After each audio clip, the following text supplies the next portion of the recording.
G'day guys, it's Leon Axford here. It's time for Hammer Talk, and today I'm joined by one of the co-directors of Starr Partners at Blacktown, Mr. Mark Vella. Mark, thank you for joining me. My pleasure, mate. And we're going to talk all things auction, but as always, I'm always intrigued. I know a little bit about your story, but not everybody else does. How long you've been doing it? What's your role? Started in 2009. Started at the very bottom, obviously, just worked my way up through there and got a bit of experience, and was lucky enough to have an opportunity to become one of the partners in 2016. 12 years.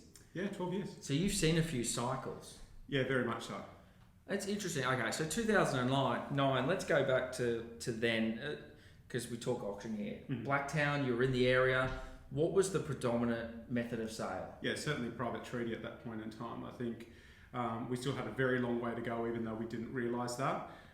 Auctions weren't the favoured way of doing it, but I think we understood and we could see the future about how auctions could allow us to do more deals and do them better for our vendors and purchasers. So the area as a whole, there was nobody that just did a lot of auctions. It was just, because I look at the area now, and I had a look on one of the portals last week and nearly you had to find the private treaty. Everything is just auction. Yeah. And I find it fascinating how it's gotten to that level. I actually went back and I had a look at the team or the business's numbers of auctions, just searching online, how many auctions in a calendar year. And I look back at 2012, Starr Partners Blacktown did 13 auctions. 13 auctions in that calendar year. In 2013, it became 42. 2013, 42, yep. 2014, 87, and 2015, you guys did 192 auctions in a year. Yep. What changed? I think it's just the mindset. I think we were able to understand how auction could bring a point of difference to us in the listing presentation sort of scenario. And we also understood the benefits, mainly for the vendor, as to how we can create competition, how we can be more streamlined and effective with what we are doing, and how we can utilise that method of sale to bring better results all around. Excellent. I mean, clearly success breeds success, and it becomes even easier to pitch that idea. How did you, when you started and made the decision that you felt this was the way to go to deliver the best service for your sellers, how did you start that conversation? I know it's a while ago, it's 8 years ago. Yeah, look, I think at first there was a bit of resistance from the vendors because it was something that was quite new. Yep. It wasn't something they were used to, and we kind of felt that we were constantly on the back foot because of that. But I think then as the success grows, as we start showing great results through our auctions, the vendors are seeing that, they want to be part of that. Yep. And I think that helped us sort of move forward. For us, it became something very, very natural. And pretty much for us, it's, I wouldn't say it's the only way, but it's definitely our preferred way. Yep. And what is it? Is it the structure that you love? What's the part of the process that you find? Yeah, I think there is a couple of things that we prefer about auction. Number one, certainly the structure helps. Number two, it doesn't put the owner under any pressure throughout the campaign to take those quick offers. Yep. It allows us to have our time to do what we do best, and that's negotiate the absolute best possible price. And then we have the option then of running it all the way to auction. And as you know, we do a fair bit of sold price stuff too. Yeah, it's interesting. I think we were chatting about it before. Somewhere between 30 to 40% sells prior to auction. Yeah. Is that deep into the campaign, sort of getting to the last week and making decisions? Look, it's a mixed bag. Yeah. I think for us, it's having a mentality of there is a time and a place to sell prior. Yeah. And it's understanding that. And it's utilising sold prior as another, piece of artillery to be able to create that best result. Because sometimes the fear of missing it at auction can create a better result for that auction campaign, and we just sort of take it as it comes. Excellent.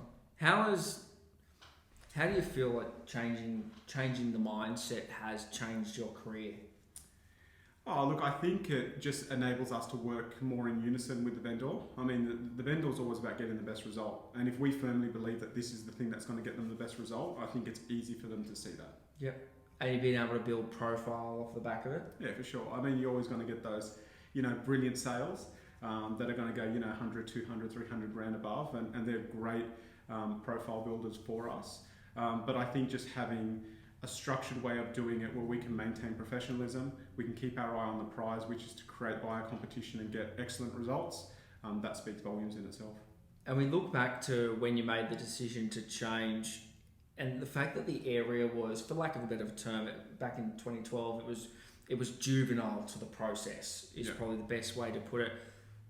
I mean, talking to your sellers about the process is one thing, but how did you then deliver buyers to understand the process and compete for property? Yeah, I mean, that was obviously a big hurdle in terms of educations for the buyers, but I think for us it was about firstly having a very sound understanding of how that process works. Yep. And if we can have that understanding, it's very easy then to deliver that learning and that knowledge to the purchaser.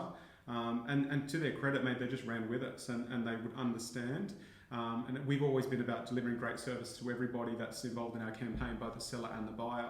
And if we felt that if we were genuinely giving them the right advice about how to purchase this property, the method of sale didn't matter. Yeah. If somebody was going to make a change similar to how you guys did nearly a decade ago, God, time flies. Long time. And they were going to go, you know what, I want to do more auctions. Yeah. Is it as easy as just putting the word auction on there and booking an auctioneer and turning up on the day? No, it's not. I've always been a firm believer in the success of the auction on the day is definitely very much in the planning and the process in the lead up. So, you know, your 4 or 5 week campaign, whatever it is that you do, is going to set the pathway of whether you're successful on that day or not. For somebody that's looking to do more auctions, the advice I would give them is just grab the bull by the horns and go for it. Yep. You know, if you're going to do it, just go hard and do it. And don't be afraid to pass in. But what for? Yeah. You know, I mean, I think that is a lot of a mental barrier for a lot of agents that, you know, they're in the public eye at that point in time. Look, auction clearance rates have never been 100% in my time. And I'd be, you know, astounded if it actually does get there. So there's always going to be a small percentage. But, you know, as long as you can deliver that clear, concise communication with your vendor about why things are happening, be there to offer a resolution to everything that's happening, it's not the end of the world. Exactly. You guys have pretty consistently kept something around a high 80s, early 90s clearance rate for a long time. What are the keys to a great campaign? Yeah, vendor communication, number 1. Yep. You know, buyer communication, number 2. I mean, we're very, very strong in the way we deliver feedback to the vendors, the level of education we give those buyers, you know, just peeling back those layers and going 2 steps deeper than what one would normally do in the lead up. Like you said, it's not as simple as just saying auction's going to be on the 30th, show up. You know, there's a lot of communication with various people from the buyer and vendor side to make sure that it's going to be a success. But communication is the key for everything. I think the interesting thing is we look at the difference between private treaty and auction is when you list something private treaty and you do your callbacks after an open and somebody says, we like it, typically your next question is, do you want to make an offer? So the goal of private treaty is to enter into negotiations as soon as possible because you're trying to sell it as soon as possible. The goal with an auction is to deliver buyers to the negotiation, which is whatever, 6:30 p.m. on a Thursday, 8 a.m. on a Saturday, whatever the auction time is. And it's probably the different mindset as to I'm not trying to sell it as soon as I can, I'm trying to get people to the negotiation. Yeah, for sure. I mean, for us, first and foremost, it's establishing who is actually a buyer. Yeah. Because everyone can be interested, anyone can make an offer, but it's what is their intent post making that offer. You know, so we want to make sure that the people we're dealing with are actually there to be able to do something. And then once we've got that and we uncover if there's 1, 2 parties, whatever it may be, that then we can start moving forward with auction pre-negotiations and making the decision on whether it runs or sells prior. What are the things that you guys like to satisfy from a qualifying point of view? What are the questions you're asking? Oh, look, naturally it's about their finance and making sure they're in a position, deposits, solicitor communication, having the contract reviewed and all that sort of stuff. You know, that's a great buying signs for us. You know, if anyone can walk into a home and fall in love with it. Yep. But then it's about, you know, just going those couple of extra steps to make sure that we've got a buyer who can complete on the sale. In fairness to the buyer, you don't want them in a position where things can go wrong after the hammer falls. Absolutely. So we want to make sure we eliminate any of those, you know, problems up front, and then in turn that's going to deliver a great result to the owner because they've got that peace of mind. And I think that's one of the key things for us with auction as well is once the hammer falls and it's done, there's closure there. There's no, you know, lingering cooling off periods and the worries that come along with that. So, you know, making sure that you do all the work up front will make the day a lot easier. And it's comforting for the sellers, no doubt, to know that the price that they accept at the auction is the price they get. Yeah, exactly. That's right. There's no change of mind, no bank valuation problems. You know, if any of these problems are going to arise, hopefully they come up early enough in the lead up to the auction day that you've got plenty of time to rectify it before the day comes. And that might be an issue that you're going to have to, you know, fix from a buyer's perspective, or else have the vendor accept that that problem is there, and they're going to have to deal with that. And how do we get around that? Yeah, you're right. Last question. What's the greatest I say this to everyone, it's got to be real estate related, doesn't have to be auction related. What's the greatest challenge right now? Probably winning business. Okay. Yeah, I would say winning business it's always going to be a challenge, but particularly more. I find that, you know, even though, you know, for lack of a better term, the sales are easier, winning business is not as easy. There's always going to be that highly competitive environment around fees and structures and what, you know, people can and can't do, and, you know, why they can do it quicker or better or whatever it is. But for us, I think that's always been a problem, and it always will continue to be a problem. But, you know, we just hope that, you know, our service, our results speak volumes to the marketplace, and typically that's been what gets us into a lot of doors. It's just through that referral, because people enjoy working with us.